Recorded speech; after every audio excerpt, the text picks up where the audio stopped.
Hi Iseabail, here is the feedback for the last question of the mock exam, question 5, where you're asked to write an article for a broadsheet newspaper explaining your point of view on the statement about homework.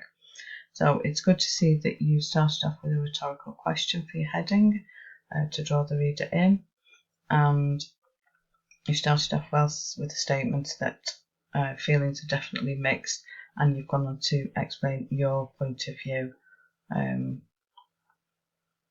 with some good comments here. And then you've given some of the opposing opinions, and then you've gone on to explain why you feel that it is appropriate.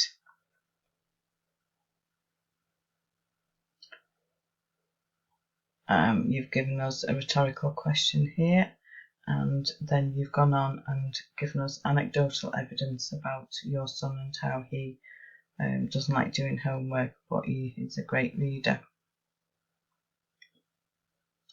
And you've given an example of like he loves reading, but he can't do his times table, doesn't enjoy doing his times tables, and you've gone on to explain that it's probably because he's not as good at it. He's not as good at it because he doesn't practice.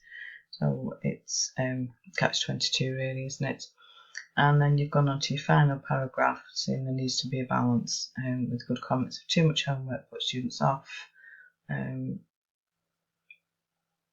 as they need time to relax, but if they don't do homework it doesn't allow them to reach their full potential. So you've made some good points here, and you've used some good persuasive devices. So if we look at the mark scheme and we look at lower level 3 to start off with, register is generally matched to audience. Well, I think it is. It's an article for a newspaper. Generally matched to purpose, when you've identified that you're meant to be giving your point of view, persuading somebody to your point of view. So you've done that. You've clearly chosen vocabulary for effect, and you've used some linguistic devices. So as I said, you've used a rhetorical question in your heading and partway through your essay. You've used anecdotal evidence, you've used some facts. It might have been good to use some statistics or an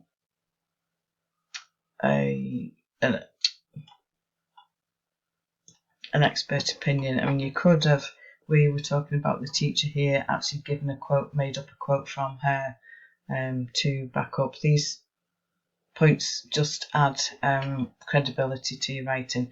I know you've got to make them up, but that is all part of the writing at this stage to show that you can use the various techniques. Okay, however, you have used some of them, that's fine. So organisation, usually effective use of structural features. Well, again, you've got your heading, you've got your introduction, and then your paragraphs are well structured, leading to your conclusion here. Writing is engaging with a range of connected ideas. Well, that's fine. And usually coherent paragraphs with a range of discourse markers. So we've got a discourse marker here in contrast on although. The fact is this effect can. So yes, I think we've used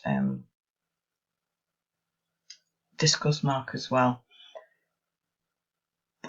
So I think overall it's 15 out of the possible 40 question. 15 out of possible 24 marks for the content and organisation of your writing.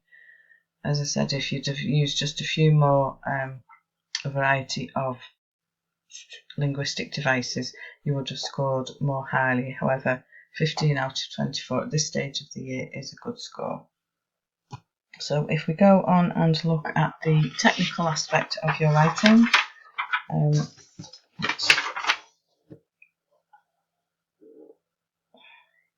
okay, on the whole it's pretty good. There's a couple of apostrophes missing in some places. Okay, here we should have had an apostrophe for child's vocabulary.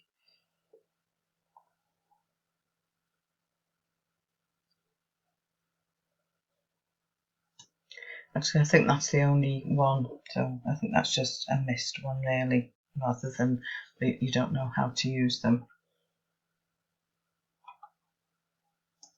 Okay, so sentence demarcation is mostly secure and mostly accurate. Well, yes, there are no issues with your end of sentence punctuation, and there doesn't seem to be too many commas where you shouldn't be having them, so that's good.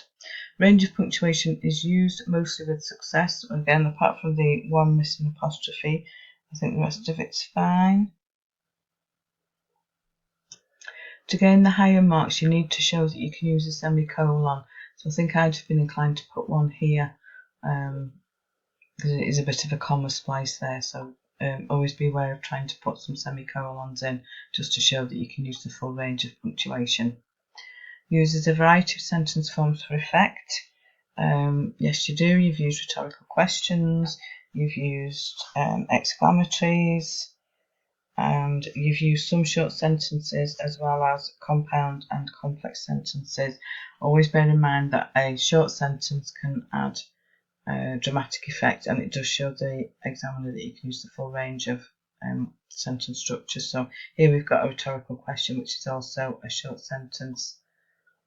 Here you could have put an exclamation mark, school is school, home is home, but on the whole it's fine. Generally accurate spelling, including complex and irregular words, and increasingly sophisticated use of vocabulary. Yes, I think you've met all of those, so I think this is 12 out of possible 16 marks for the technical accuracy of your writing. So well done. Which gives you a 27 out of the possible 40 marks for this written question, which again is a very good score at this stage in the year. So well done, and as I said before, keep up the good work.